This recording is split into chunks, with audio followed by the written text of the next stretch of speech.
Hello Zero Books readers, it's me again, Douglas Lane, and in this video I'll be considering what sort of political reforms today's socialists might be able to support now that our Trump-era social democratic realist turn has failed.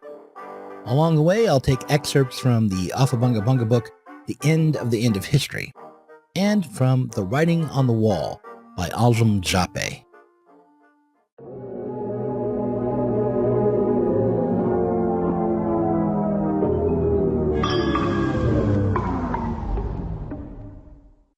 Walter Benjamin is often credited with saying that behind every fascism is a failed revolution. When we consider the current state of the left, especially when we think of the character of the American socialist turn that began in 2015 with the rise of Bernie Sanders, we might revise this aphorism a bit, tone it down a little. We might say that behind every turn to the right, there's a failed left project. For example, the Occupy Wall Street movement set the stage for Sanders, and the turn to Sanders and the DSA amounted to the left's self-liquidation into the Democratic Party. Following the logic of Benjamin's assertion, now that the Sanders moment is in the past, American leftists risk taking yet another rightward turn. It could take the form of a defense of the Biden administration. It could take a contrarian form and amount to an embrace of populism and the Republican Party, or we could abandon the realm of politics altogether and reenact the 70s by turning inward, retreating into our personal lives. If we are to avoid turning to the right, we'll have to re-examine our assumptions. After Sanders, we'll have to discover the difference between reformist and radical politics.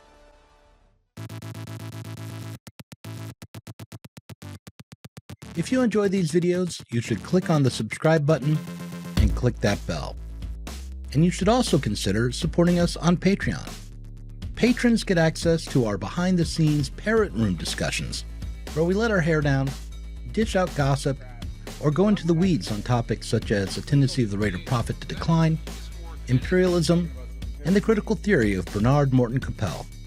You'll also get access to our podcasts on From Crisis to Communization, Reform and Revolution, and the history of the Russian Revolution, just as soon as I can coordinate times to record with Danny and or my kids. Your support makes videos like this one possible. Thanks for watching.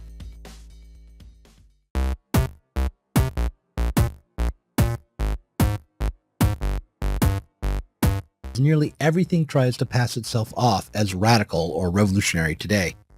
Detergents, pop stars, magazines, and even bourgeois political parties attempt to appear as radical because in a society that is constantly changing, a society built on the promise of freedom, knowledge, and progress, the difference between radical change and the automatic change brought on by the fluctuations in the economy is hard to make out. Progressive capitalism sweeps every trend, every concept, every critique and rebellion into its own discourse. Even a term like socialism can be absorbed by the system, and in fact, this is precisely what has happened. Especially after the collapse of the Soviet Union, the radical left has been working with what can be charitably called a reformist notion of socialism, and with what might be better thought of as a progressive capitalist conception of socialism. This version of socialism became what defined the contemporary radical left starting about a decade after the fall of the Berlin Wall. It arrived through the anti-WTO protests in Seattle, Washington, and then, as that movement disintegrated, it was taken up by NGOs, advocacy groups, and left media organizations, and expressed directly in the slogan, "Another world is possible." At the World Social Forum in 2001, the aim was to empower civil society against corporate power. In Marxist terms, it aimed to pit the realm of private individuals against capitalist monopolies and against the power of those states, or national governments, that serve those monopolies. It was, in its essence, reformist and even, at times, reactionary, as the realm of civil society is itself a product of both capital relations and national states. By pretending that the interests of individuals can be understood as separate from the structure of society, by pretending that Main Street, as we know it, can exist without Wall Street or without capital, the World Social Forum obscured the depth of both the problem and the potential of capitalism. For example, in the World Social Forum Charter, it is stated that the forum does not have a deliberative character, and that no one will be authorized on behalf of the forum or in any of its regularly held meetings to express positions to be considered attributable to all its participants. This means, of course, that nobody would be empowered to read the Charter at future meetings, unless it is presumed that the Charter is not binding upon its members. But if that is the case, then it is unclear whether or not the World Social Forum might be deliberative after all, and it is unclear whether people are really empowered to speak in the name of the forum despite the previous decision that nobody was allowed to assume such authority. Beyond this paradox, however, the other assumption is that political change can arise without social agreements, without restrictions, and without discipline.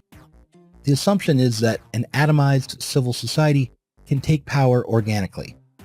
The assumption is that individuals are already free and that they can cooperate in an unmediated way.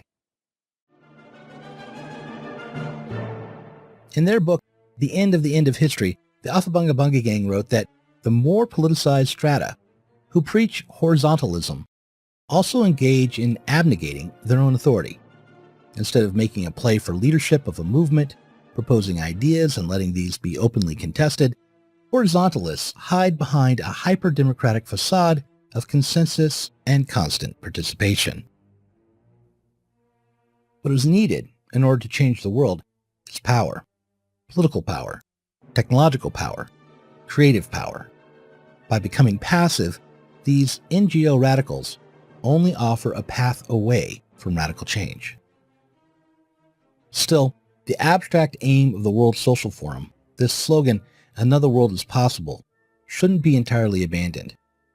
This could be a radical starting point if we were to toss aside the World Social Forum and ruthlessly critique ourselves and our thinking.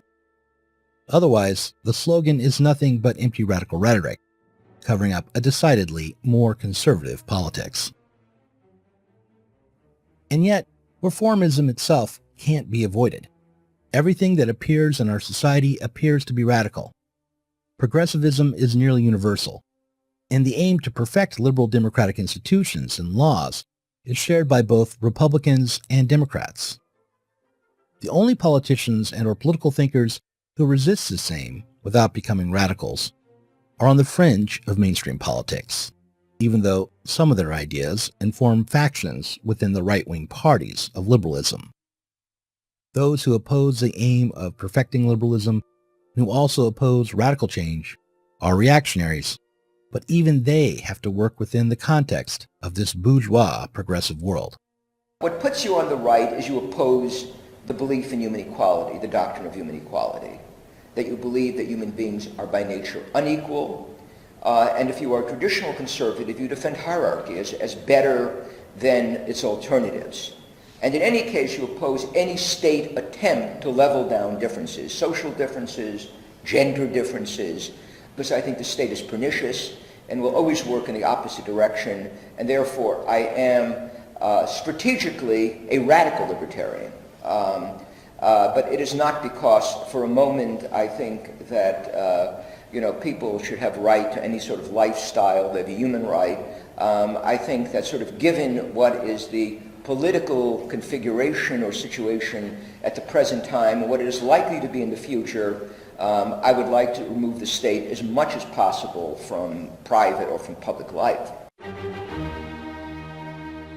We can't avoid how our conception of freedom, our conception of socialism, is informed by the bourgeois world that has been unevenly emerging since the 11th century. Rather than seeking out a politics that appears to be radical, rather than trying to move from the world as it is to another world through mere opposition or negation, we have to consider just what exists now. What could be transformed in the service of eliminating the class basis, the current fundamental unfreedom, of our supposedly free society? Thinking through what changes we want, Predicting the results from our own hopefully radical activity is necessary, but our plans will never accurately and fully capture all the outcomes in advance. For example, if we look back to history, for instance to Paul Maddox's Reform or Revolution, he explores how the Second International embraced the state as a capitalist institution that could, if properly altered, facilitate the creation of socialism. It was thought that the complete monopolization of capital does do away, at least ideally, with competitive market relations and thereby allows for a measure of conscious control of the economy and thus impairs or ends the value determination of social production. It was for this reason that the aim was conceived of as creating one great factory and transforming all citizens into employees of the state. That was socialism. But Maddox believed that, even in theory, this would not suffice because while this may allow the state to remove the fetishistic character of the commodity and replace it with conscious control, it would not remove the reality of wage labor, nor of commodity production itself. To me, it is unclear just what might result from the creation of one global state that controls the distribution of commodities, or from one global enterprise that monopolizes all production. Such a state would have to determine some other basis for distribution, and under such conditions, it is not at all clear what a worker's wage would be worth, or why workers would even seek wages, unless the state is still operating within the realm of value. If it is, even in just a very roundabout way, the state will still be subjected to the rules and limited by the contradictions inherent in the exploitation of labor. In his book, The Writing on the Wall, Anselm Jappe pointed out that ours is the only society that has ever existed that contains in its foundation a dynamic contradiction rather than a mere antagonism. The transformation of labor into value is historically doomed to exhaustion because of the technologies that replace labor. Automation, innovation, and mass production themselves could lead to a kind of socialism, but only if the machines and factories can not only be put into the hands of socialists, whether these socialists operate through the state, through workers' councils, or through some other political form, but also transformed. What reforms might lead to this transformation of the material forces, the transformation of our social relations, and the overcoming of class can't be answered unless we dare to imagine just what new value and attendant social relations, what new basis for cooperative work we are seeking. According to Maddox, the Bolsheviks and the Social Democrats alike sought to create bourgeois society and capitalist relations in Russia. What marked the Bolsheviks as socialists were their ambitions to eventually join in a socialist struggle that would actually emerge in the more developed nations, specifically Germany. But in Germany, the Social Democrats were convinced that by gaining power through the parliament, by working alongside bourgeois forces in an effort to maintain enough power to then be able to transform society from the inside, they could create socialism. And the idea of one big monopoly managed by the state in the interest of the workers was the horizon of social democratic thought and Bolshevism both. Today, we operate at a lower level. For the most part, we don't even imagine overcoming capitalism at all, but remain on the level of a reformist politics that only wants to create capitalism with a human face.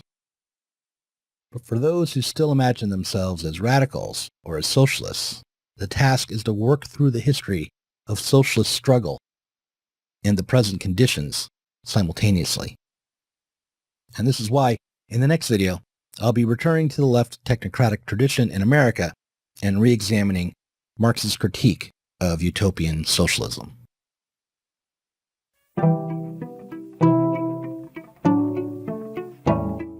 Thanks for watching this Zero Books video. If you enjoyed it, subscribe to this channel and click on the notifications bell so that you'll be alerted whenever we release a new video.